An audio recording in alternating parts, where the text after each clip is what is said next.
My name is Nick.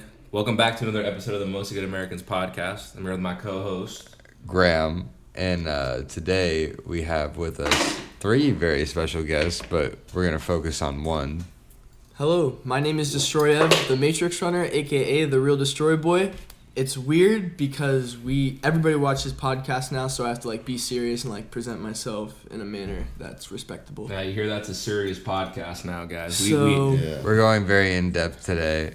In addition to Mr. Matrix Runner, we also have Jack Talir, aka Jack, and Angel Setter, just a musician, just a great artist from Florida. Yes, and together they have all done kind of a crazy thing down here in Florida, which I want to get into right off the bat. Well, actually, before I do that, why don't you guys tell us a little bit about who you are and what you do? Specifically, Ev. First. I was sorry, guys. It's all good. I understand. First off, shout out to the water. We're hydrated this evening. It's about 11 p.m. in South Florida. 11:27. 11:27. Yeah, So it's a little late. It's a late night podcast. Yeah. This is going to be a little more dimmed down, but I'm Destroyev. I started making music in 2017. I was very serious about it right away because I feel like music has always been a part of my life. I went to middle school, the arts. I was in chorus. I did the whole deal. So I feel like when I found passion for music when I was younger, 7th grade, age 13, I immediately took it pretty serious. And now in 2024, I've kept the same energy and momentum, and it's been a really cool journey to grow. Yeah, for people watching, when I first met Ev, there was an event that a good friend of mine, Yanko, through Studio 561, that's what it was called. There were only a couple of those events, but these were really pivotal moments. And this guy comes up to me with a fucking business card. 2018. 2018. Yeah. I was in 8th grade. And he hands me a business card, and he's like, "I'm Destroy Ev," and I was like, "Okay." Yeah. And then now we're here, man. Yeah, I remember taking pictures at that event. There's one of us both being Yeah, no, because I had met Purse over the summer before at shows and stuff, and then I met you guys at that event after. So actually, Purse was the first person I met in this little sub-scene, in a sense. And 2018, I met all you guys, G Wakai, Sadboy Ant, all those guys. And a lot has happened, a lot has changed, a lot has progressed. I think as a community in South Florida, Miami to Palm Beach, a lot has happened within the past, 5 to 6 years, Yeah. The culture shifts, what has happened, and I think there's a lot to speak for it and show for it. And what you already named a couple people you were tapping into, but are there any specific studios that you were at or anything? Yes. So Nick, it's a Zero Wind. It's fun you bring that up because you were one of my first recording places. I remember A-Flux Studio was one in Wellington, professional recording. I recorded with you 2018, 2019. Yeah, that song Dirtbag Johnny, man. Dirtbag Johnny, you actually recorded on that, had a verse. I recorded with my dog Neville all 2022. That's my main sound He engineer. produced a lot of your stuff Produced as well. a lot of my music as well. Me and he literally helped me learn how to produce. That's how I'm able to produce completely now. So he definitely put me on with that. Really Neville is my probably biggest engineer, most credits. You'd be number 2. And it's now I completely record, produce on my own. I now have no hands but my own on my you've music. been producing a lot. I see you post little snippets. I of love you producing, bro, because it's when you're recording music, there's a level of confidence that you have to bring to the table because, you're now a performer. But when you're a producer, it's more of you can get into grooves and stuff and you can touch keys and then just start feeling crazy, and you don't gotta have this, carry your character with you. You can be whoever you want when you're touching your fingers on that keypad, you know what I mean? You're a wizard, you're in a lab, you're making sound shake, sonic sounds, sonic energy into these, people that are going to be listening to music. Now, during this time period, it was around 2020, after COVID. 2020, yeah. You started a brand. Do you want to talk about that? Ooh, okay. So I am the director and creator of Grunge is Dead. I kind of kept it hidden a little bit because I didn't want it to interfere with my artistry, but honestly, I feel like both go so hand in hand. And I feel like I associate you with I tried to hide it, but now I kind of embrace it fully, especially as I'm going full deep into my artist right now. versus, throwing shows. Taking Right. that break and hiatus has definitely helped me tap in with my brand more. Now I'm working on clothes and things like that. So yeah, Grunge is Dead. It comes from Wild Thornberries. It is the Suicide Pit cover on SoundCloud by X. That's where I got the name from. It's a blatant, like it's right there. Like I took that basically, looked it up. I didn't know that. Yeah, looked it up. There was nothing with Grunge is Dead, and I'm like, you know what? This is punk. This is fucking. And what do you cool. say? What do you do? With Excuse Grunge my is Dead language. for the people who don't know. So basically, I print clothes. I sell clothes. Grunge is Dead is a concert. It's an event for me and my friends and my artist of liking. Like we had Wi-Fi's funeral at one of the shows. Ichabod Veins. All my Right. friends at those events, and that's like my taste. That's like my sound, our sound of music that we like and I was enjoy. like, Nick and I have also performed two. Yeah, we two of them. No, we did the first one that you guys had done, but that wasn't called Grunge is Dead, was it? That was still with the like 5D. a 5D. Yeah. Yeah. But he helped you in the initial. Was it Giuliano? Giuliano helped us in the beginning. He provided a place for us to do it at for a while. It was really cool. He made a cool space. Those backyard shows were crazy. I think there'll never be anything like that ever again. It's okay we talk about that for the viewers that don't know. In the beginning, it wasn't venues. It was some real underground shit out of a backyard. I seen this guy right here. Was it with Felipe? Did he help you build the stages? Build you the guys stage. literally You guys built the build whole stages stage. by Yeah. hand and Yeah. shit. Yeah, no, shout out to Giuliano. Basically, me and him had met up. We had a plan. He, basically, I hired him as a contractor, and he did exactly what I needed him to do. Fantastic job. 10 out of 10 reviews. He made it happen while we needed it, So, really iconic shows. And where would you say? I mean, obviously, Grunge is Dead is still growing, but where do you feel like the turning point was when you were doing this stuff, where you were like, okay, I can turn this into a business model, or I can turn this into a reoccurring thing? You know what I mean? Yeah. So I threw the show 9 times in 2022, all in Palm Beach. Every show had 100+ people there, right?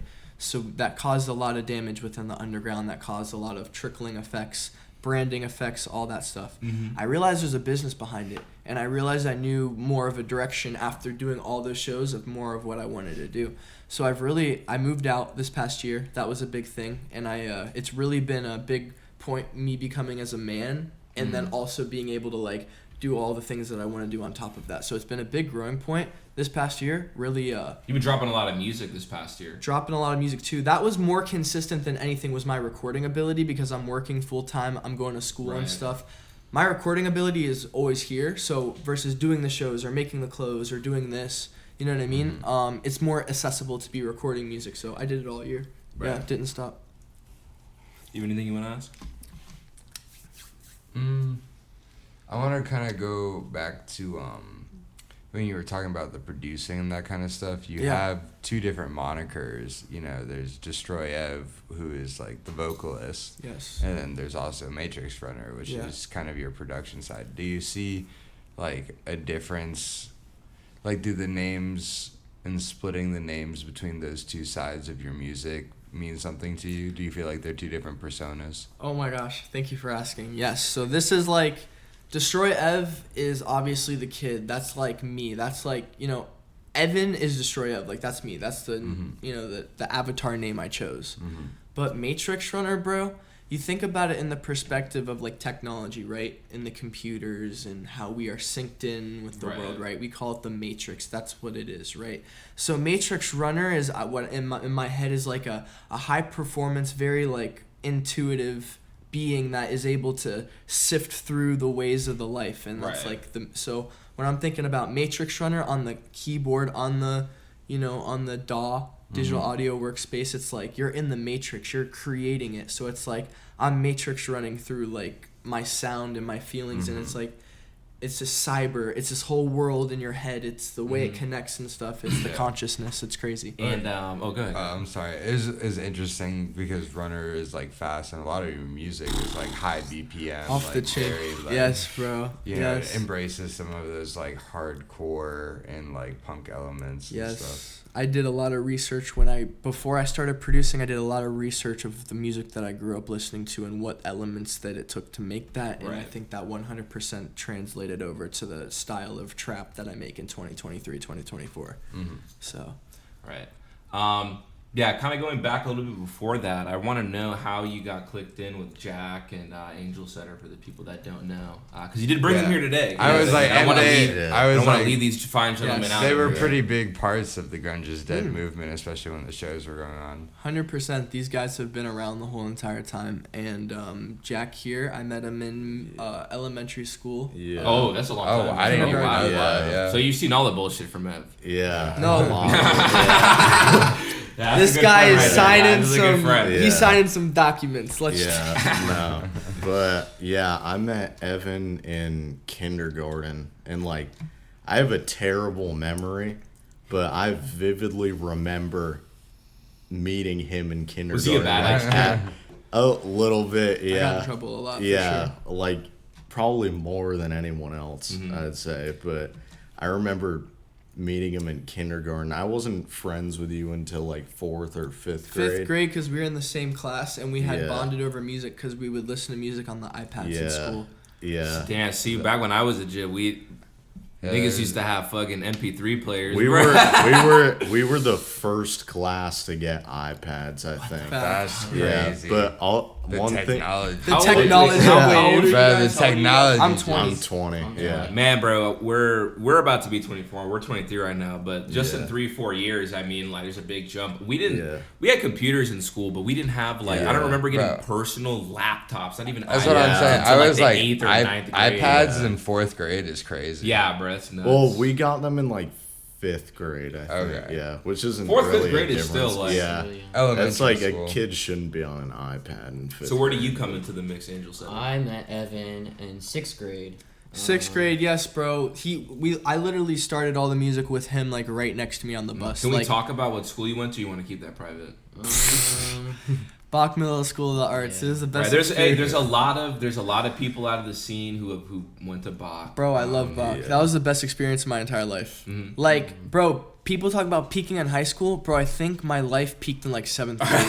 Like, bro, 7th Well, grade that's was like, you don't so hear that much too fun. much, right? Like, I peaked in middle school. Fuck. No, bro, Like, like seventh grade is 7th grade crazy. was so fire. Like, looking back on it, it's literally like, I'm ADHD, so my life is very like dramatized almost, and just kind of the way I like lived in those around all those artsy kids. It was so much fun. So what was your perspective on him, unfiltered from like the 6th grade? So, like, I mean, I guess, like, you know, we were both different people and stuff, but, like, I didn't get close with him until 7th grade, until he met another artist in Grunge is Dead that's a part of it, named Tino Infinity. Right. And Yeah. another one named 14 Worldwide. Dude, And, yeah, 14.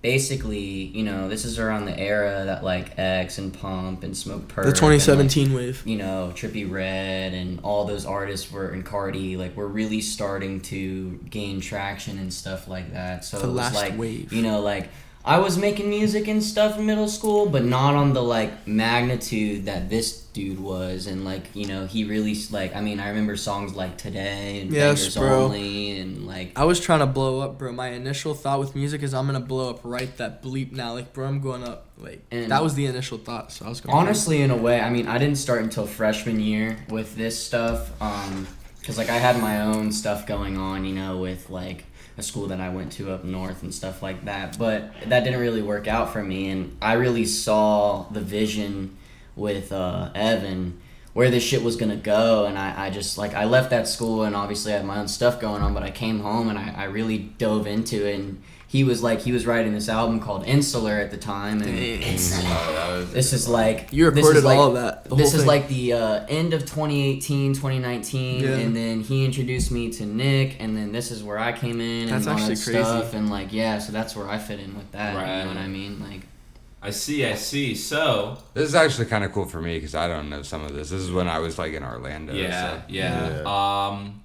So, let's talk about some of your role models, man, because we've been talking a lot about the shit that's been happening here, but beyond, let's say, Palm Beach, what are some of your, let's say, like your aesthetic influences, your fashion influences, maybe more popular musicians that have influenced you beyond like rap and stuff like that? Because I know you identify yourself with the grunge rap movement. You believe you spearheaded this movement. I created that. Yes, sir. So I kind of want to like go into that as to why do you feel like you deserve flowers for what grunge rap is? You know what I mean? And where do you feel like you compare to other people like, Destroy Lonely, Ken Carson, or even people like Zillakami, NASCAR Aloe, Sauce Me Love, even, I don't know if Scarlord is still dropping music. I think he say, is. yeah. I think he is. So like Scarlord, yeah, an dude. old name. Yeah. That's heard that in a while. Because you're, I feel like you're still keeping that spirit of like the screaming alive, or at least like some more of the darker aspects. And I feel like,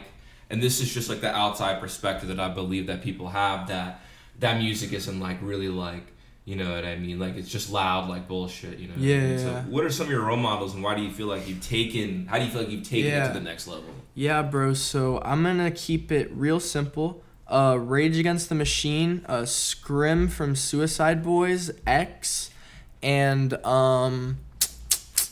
probably a little bit of Nirvana.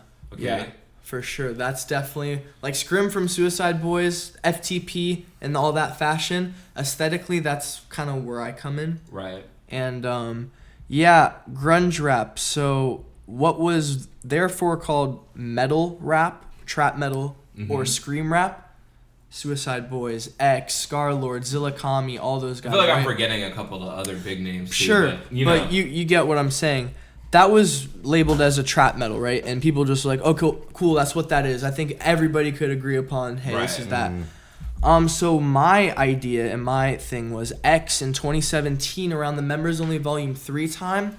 Chris De Niro. Chris De Niro's pretty big.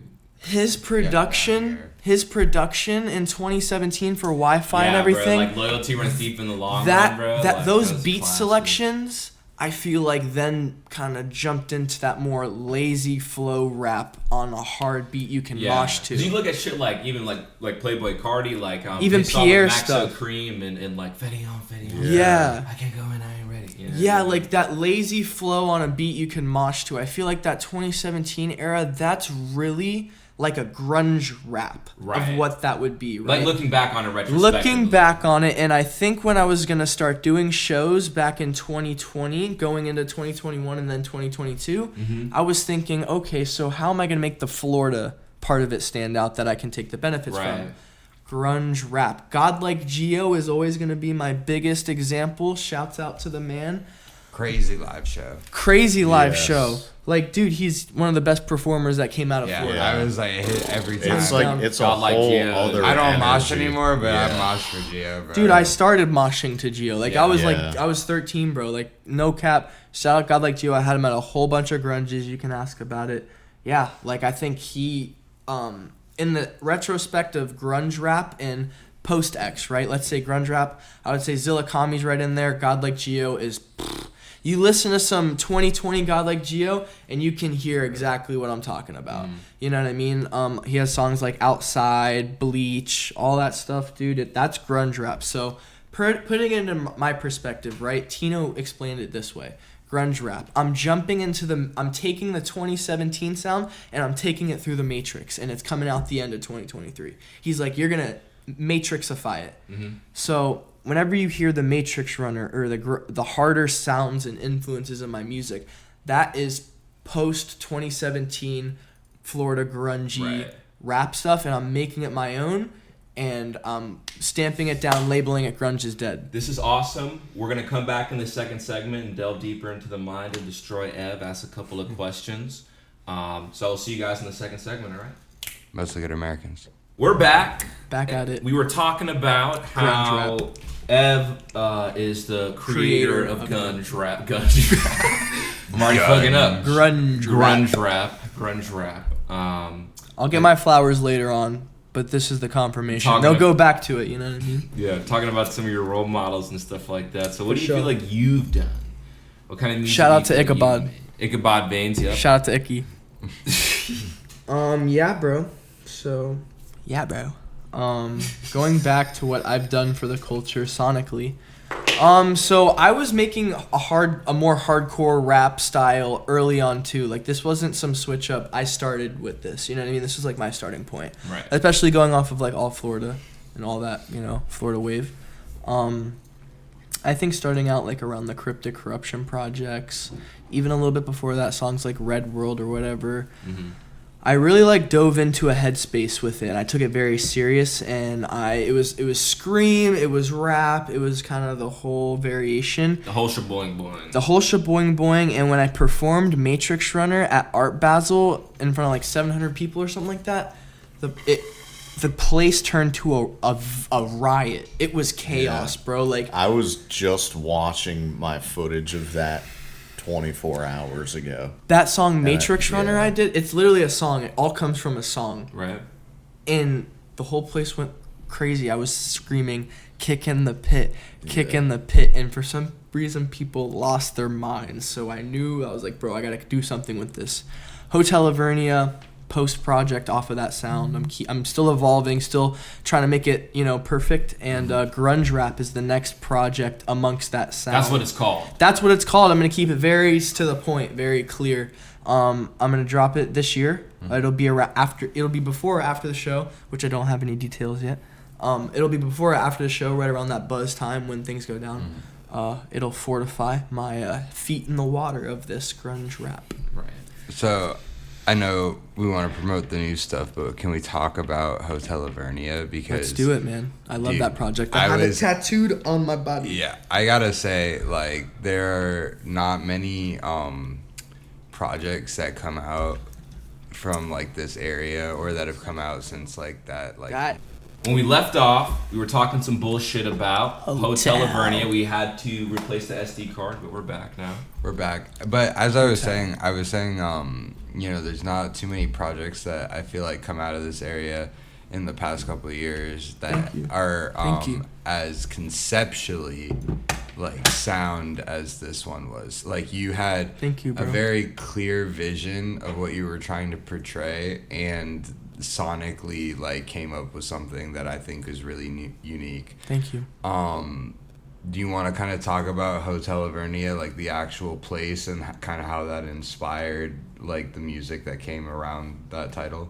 Yeah, so it's a landmark of my area. I grew up in West Palm Beach, basically. I'm from North Palm Beach, but I grew up in West Palm Beach, went to school there, hung out there, the whole spiel, you know what I mean?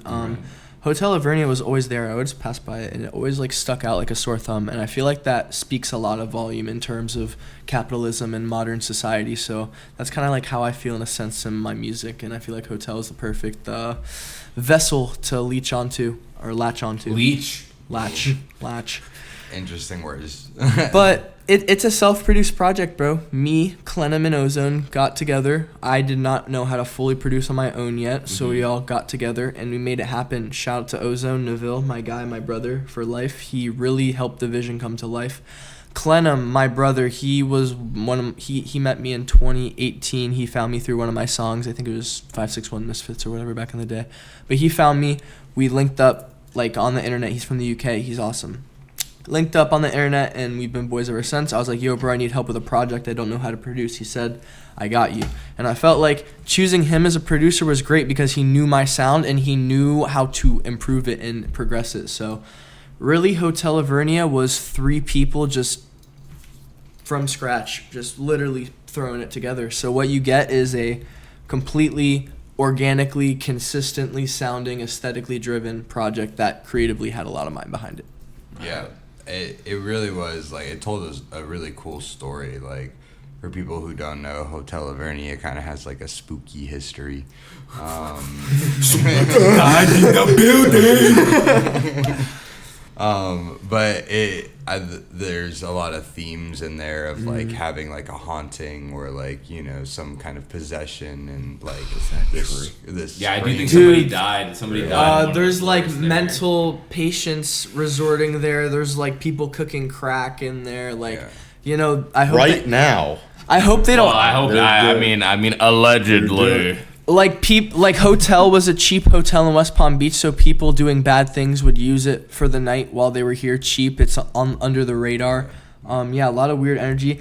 Yo, by the way, this is all like a joke, so they can't sue us for defamation. None of this is true. This is complete fantasy and made up. In Minecraft. This is all happening in an alternate universe. Hotel cannot sue us. I have it tattooed on my body. It's okay.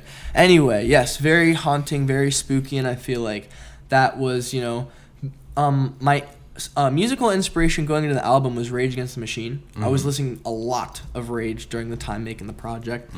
Obviously, I'm not making rock and roll, but I wanted something with a very powerful word behind it. So in songs like Air Jack or like, he's in his head, like, I don't trust, shut up, like, you know what I mean? That's very activating in a way, to the audience when you're screaming these things over and over and over as like a war cry, a chant. So I feel like it activates the fight. Oh yeah, and then the mosh pit goes crazy. Yeah. Yep. Yes, sir. So that was the past. What's going on now? What's your current situation looking like? Yes. I guess it wouldn't be post grunge rap. It would be like, what would be the word for right now? Present. Yeah, I was like post grunge is dead as far as the shows, but pre grunge rap. Grunge You're not rap, done with the album. Yeah. So the album, the project, it's gonna be 6 tracks, self-produced completely by myself. I think Ozone is gonna mix it for me, and I've been mixing myself, so I'll have a better idea in telling him what to do and what not to do, and then he puts his spin on it, makes it sound good. It'll be 6 songs, very high tempoed. Obviously, the 808s will be knocking off the chain. The drums will be in your face. The vocals will be all around. You'll get some laziness. You'll get some high intensity. You'll get some rap. And it'll be nothing short to start the most chaotic mosh pit at the next Grunge is Dead. When I'm making these songs, I'm imagining that I'm at a show and I'm performing them. And these kids, bro, they live to mosh. I remember that's what I was like when I was younger. And when they're coming for the music, when you come to a Destroy Ev show, you know what you're getting into. You know what I mean? There's a reputation, there's a resume. So these kids that are fiending to mosh, I give the product of the song, and they lose their freaking minds. Like these kids, like that. This is their escape. This is their release. They put it into the music, and I think that's the most beautiful thing ever. Right. So, were you gonna say something? 2024 Grungerap, the creator. This will be the definition. So what's your message to the youth, man? Or somebody, what's your message to somebody trying to make grunge rap? What's your message to your competition, man? Okay, so message to the youth, work very, very hard. This world will try to kill you. Message to the competitors, please try so we have a chance. Please try. And what was the last message? That was it, man. Your message to the youth and message to the competitors. Yeah, do you have any shout-outs? Oh, yes. Shout out Ozone, shout out Tino, shout out Floodgate, shout out Jaden. We got angels that are here. Shout out Barzil, shout out Legend. Shout out the whole team. Shout out Ichabod Veins. Prada. Shout out Prada Band, shout out Jace. Jace? You're not gonna say Jack? Jack's here. He's in the building. I'm here, yeah. Shout out to the team. Shout out to my mom. Shout out to my family. Shout out to my dad, sister. Shout out to everybody. Cat. Shout out to my cats. Shout out to everybody that we can't shout out. Shout out to the people that ain't here no more. Yeah. Shout out to everybody in Palm Beach who tried and gave up. Shout out to the support. Oh shit! Shout out to the people that support me in my life. Shout out to everybody. Shout out to the people that hate the vision, because without people hating it, I wouldn't know I'm like ill, I wouldn't know I'm like sick, like, you know what I mean? Mm-hmm. Shout out to the ego. Shout out to the a whole clout. section of the video called shout outs, like in the YouTube, like repeatable moments. Shout out to Matrix Runner, and That's bro. you. A part of him as any true artist. Is there anything else you want to let your fans or new fans know about you? Yes, everything, all the lore up to this point, it's all been the most fun journey. It's been uphill battle, for sure. I have no plans of stopping or slowing up anytime soon. I've been out here for 6 years now. I'm not stopping. No way, Jose. When it's go time, it's go time. I'm going to be dropping music. I'm going to be doing shows. I'm going to be selling shirts. I'm going to get them rocking grunge. Everyone's going to be rocking grunge. And I will get my flowers. So, yeah. Nice. You guys take care and make sure you're staying hydrated. Don't speed. This is Mostly Good Americans. I'm here with Destroy Ev. Jack Talir. Angel Setter. And Grungerap 2024. Stay tuned. We might have a second interview to see how things go a year from now. So tune into the next podcast. My name is Nick, a.k.a. Azer Wind. Graham the word. Destroy. And we will see you guys on the next podcast. Thank you guys for tuning in. Thank you guys. Mostly Good Americans.